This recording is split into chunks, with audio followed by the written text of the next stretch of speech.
Am I trying to do the right thing, come from devotion to the truth and integrity, or am I trying to prove myself right, which comes from my ego? Hello, this is Raymond Aaron, New York Times top 10 bestselling author, bringing you Respark Your Life podcast, the world's premier podcast to ignite the fire to allow you to live life on your own terms. Every single Thursday, I bring you a multi-millionaire, world-famous celebrity to teach you about the most fascinating ways in order to live a far better life. Every single Thursday, you just need to subscribe by hitting the subscribe button. I'll see you every Thursday to respark your life. Yes, it's Raymond Aaron once again with another fascinating interview. But this time I'm bringing you Dr. Yasi Amram, a licensed clinical psychologist, a CEO leadership coach, and a best-selling award-winning author.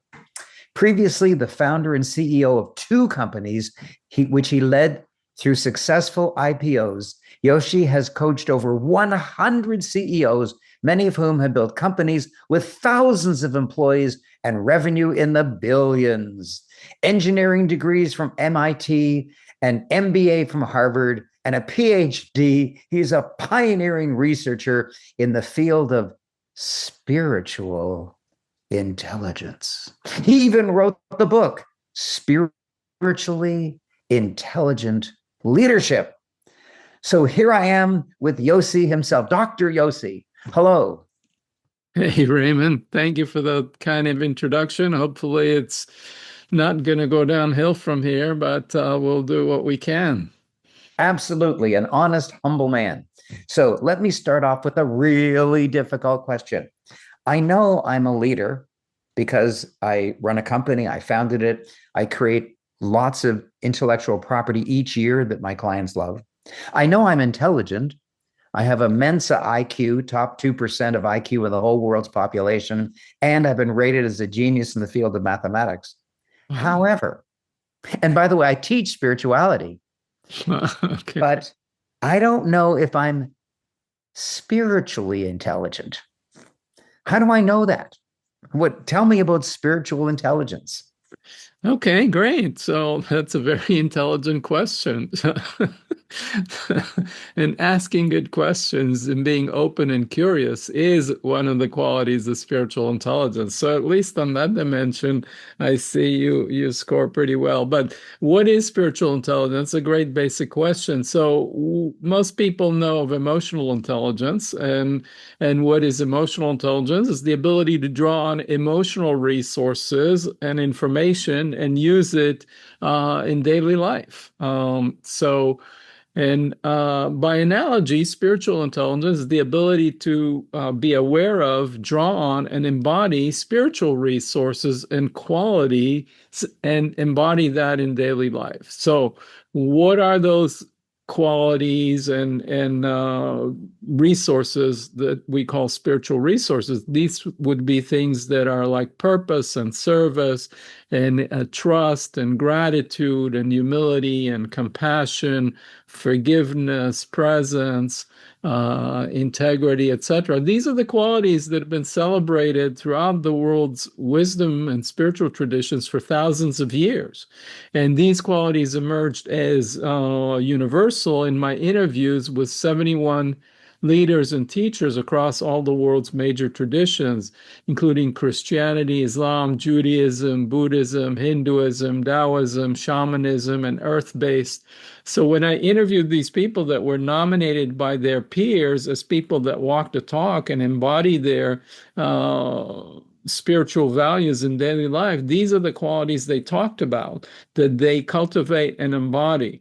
And these were universal. So regardless of their theology, if they believe that Moses went up to the mountain and got the Torah, or they believe that Jesus is the Messiah, the Son of God, or Muhammad was the final prophet, or the Buddha was enlightened, and, Father Sky, Mother Earth, whatever the theology and language is, these are the virtues that are universally accepted. So I just want to say one more thing to distinguish spirituality and spiritual intelligence.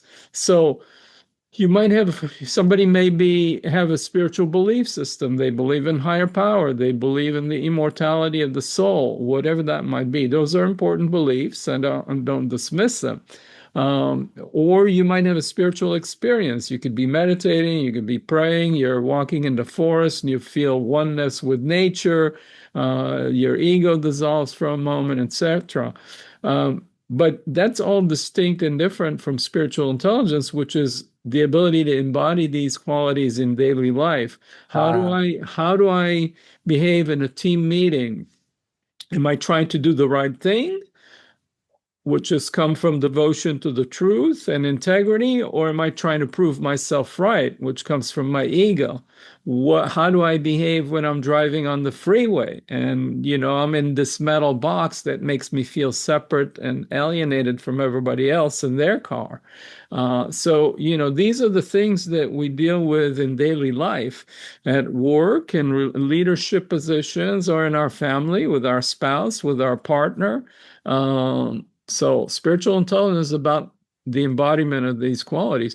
And much like I would say, Raymond, do you know people in your life that are emotional? You might think of some people. That's not necessarily the biggest compliment. You might be thinking of people that are, get teary at a heartwarming puppy commercial, but they're not necessarily emotionally intelligent. So there's a difference between being emotional and being emotionally intelligent. Let me try it. Great. Thanks for pausing so it's more interactive. So being spiritual would be something like having the knowledge or humility or virtuousness inside of you. But spiritual intelligence or spiritual leadership would be using those abilities in order to do a good job in the world. To embody those qualities. Embody it. Okay. In daily life, yeah. And being spiritual, I got a tough question for you. Please. Just because we're talking about spirituality doesn't mean I'm going to lob you softballs. I love it. I love it. Now. I love it. I love it. Okay. So two of the most spectacular and famous and lauded entrepreneurs of recent time is Steve Jobs and Elon Musk.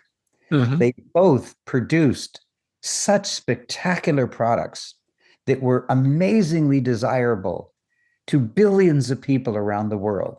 It brought them, of course, great wealth, but that was a byproduct. What they both wanted was to deliver just spectacular products. Yet, they both cursed at their employees, they yelled at people, they were cruel, they dismissed people, fired people on the spur of the moment. So were they spiritually intelligent leaders because they produced spectacular results and helped many people's lives? Or when they embodied all this unpleasant interaction with people, were they dismissed from your hallowed halls? What's your answer? No, it's a great question. So I would say that in some dimensions, both of those individuals, Jobs and Elon, score high on spiritual intelligence dimensions. So some of them have to do with a sense of purpose, a sense of commitment and devotion to their cause, and those kinds of things. Yes. And so those were their strengths. I don't know anybody, including myself, that scores high on all the dimensions of spiritual intelligence. So there's 5 domains, there are 22 qualities. Just like in IQ, you have a high IQ, and some people have high verbal IQ, and some people mathematical logic and spatial reasoning and processing speed, etc. And so in spiritual intelligence, there are these 5 domains, there's 22 qualities. So those two individuals excelled and really were shining stars that in certain dimensions of spiritual intelligence, like I said, sense of purpose, a call to serve, a commitment, a devotion, and in some ways they were devoted to truth and so on. They also had big egos, most likely. Yes. I only talked to Steve Jobs once on the phone, but interestingly, Steve Jobs, of the one book that he carried on his iPad was Autobiography of a Yogi. So he was a regular meditator, and he spoke about how his greatest ideas came through his intuition in moments of silence when he silenced his mind. So, Steve Jobs, in some ways, was very spiritually intelligent, in some ways not. I get it. That's a very good answer.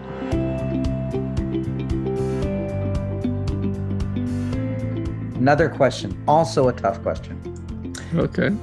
When I was in my late teens, I started reading spiritual books. I started reading Siddhartha by Hermann Hesse.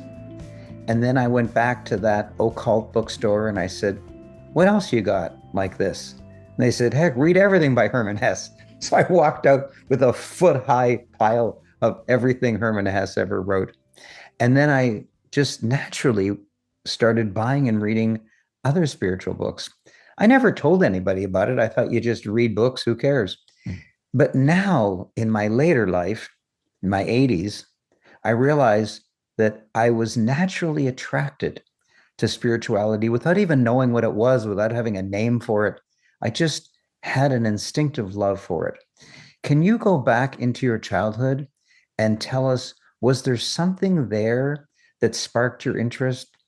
Or was it later in life? Like, where did this calling come from? Or when did it start and how did it start?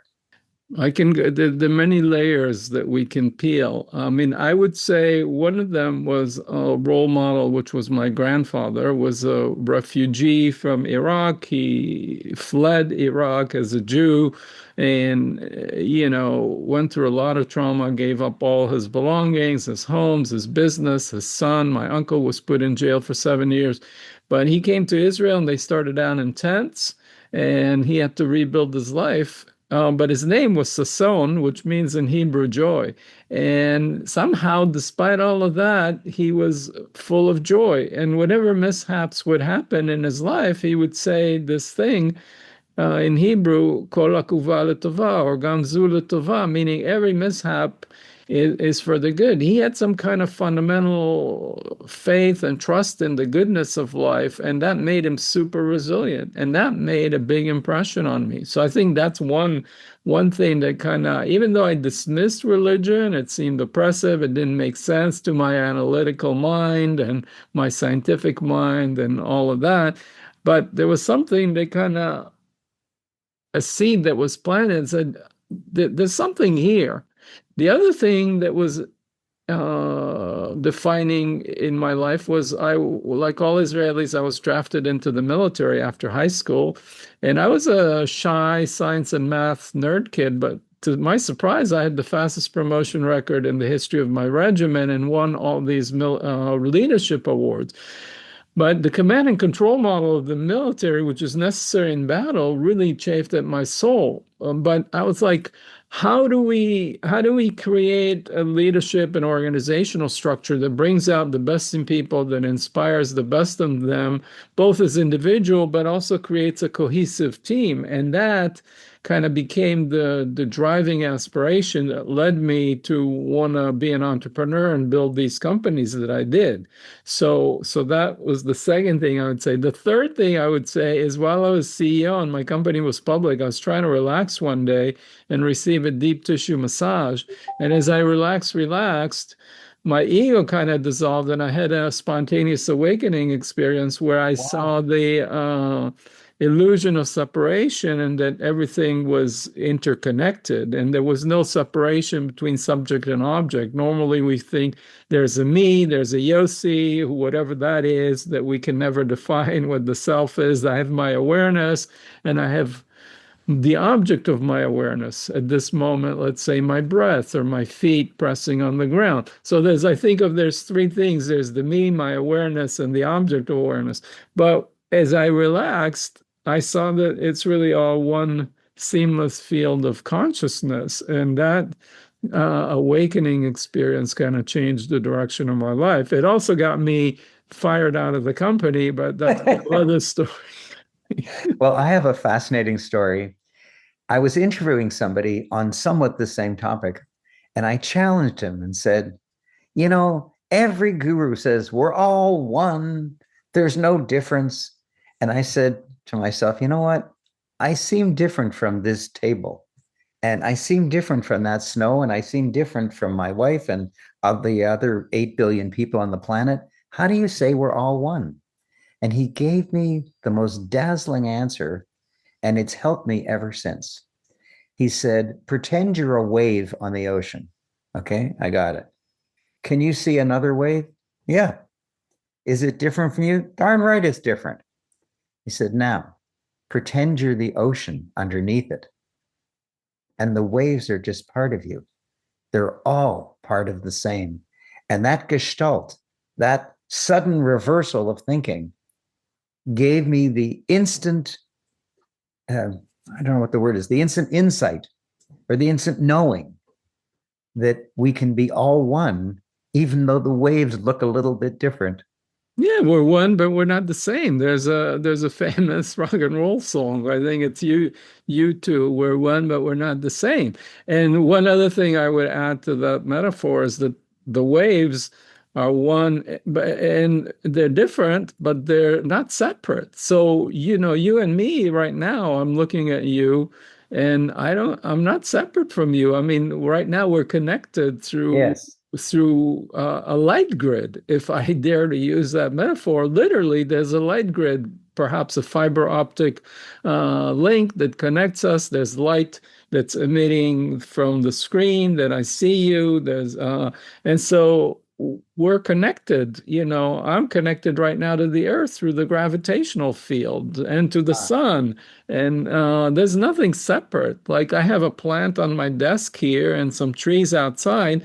Every exhale of mine is carbon dioxide that the plant is inhaling, and then it's exhaling oxygen that I'm inhaling. So, on the face of it, it looks like it's separate, but really, when you think about it, even physically, not just metaphorically, it's all connected.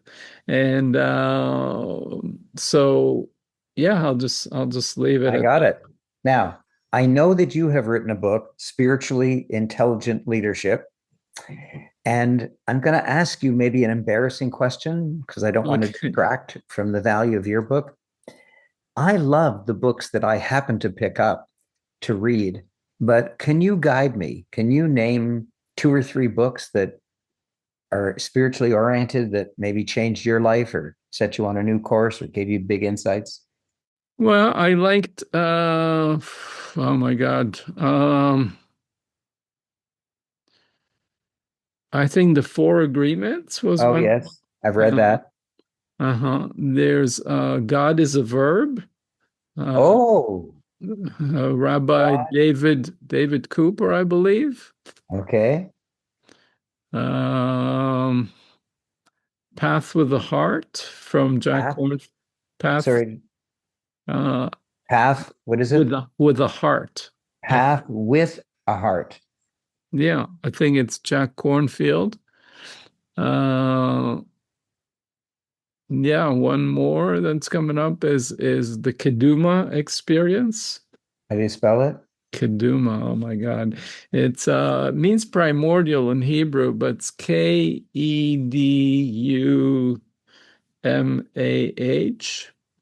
It's the author, is Zvi, Zvi, Ish, Shalom, Shol, Shalom. Lon. Yeah, Tzvi Shalom, the Keduma experience. Wow. Okay, I really appreciate that. Thank you, thank you, thank you. Sure. And now I want to give our subscribers some value. The first value is go buy his book, Spiritually Intelligent Leadership. The second thing is for free, you can get an assessment of how spiritually intelligent you are. And there's no charge for this assessment. And you get it at this website, intelligency.com. It sounds like you can spell it, but you can't. You have to listen carefully. It starts the same as the word intelligency, but the last two letters are SI, which cleverly stands for spiritual intelligence. So it's INTELLIGEN, and then surprisingly, SI.com, and you get an assessment of your spiritual leadership. I can't wait to take it myself. And indeed, I am going to have lots of my clients take this assessment. Awesome, Raymond. If I would just add a couple of things to elaborate. So part of what this assessment does is it's not so focused on giving you a score relative to others as much as telling you what your strengths are and what your opportunities are. So it says, okay, maybe for you, purpose is really high and mindfulness is really high and connected is really high, but maybe you could use a little more humility. No, I'm kidding. But anyway, so the point is that for each person, it identifies your relative strengths and weaknesses, or I should call them opportunities. So as opposed to giving me a score so I can beat my friends. Right, exactly. Okay, this has been a wonderful interview. I feel totally connected to you. You're a wave right beside my wave. And if we were neighbors, we'd be in the backyard over a barbecue having a lot of fun together. Sounds great. Okay, maybe I'll come over to near Toronto and look you up. Yeah. And by the way, I'm glad that your grandfather gave you a wonderful saying in Hebrew that has helped you. My parents actually gave me very little, but they gave me one Yiddish expression, Hakmer nish kanchainik, and it means, don't knock my tea kettle, which has never helped me very much in my life.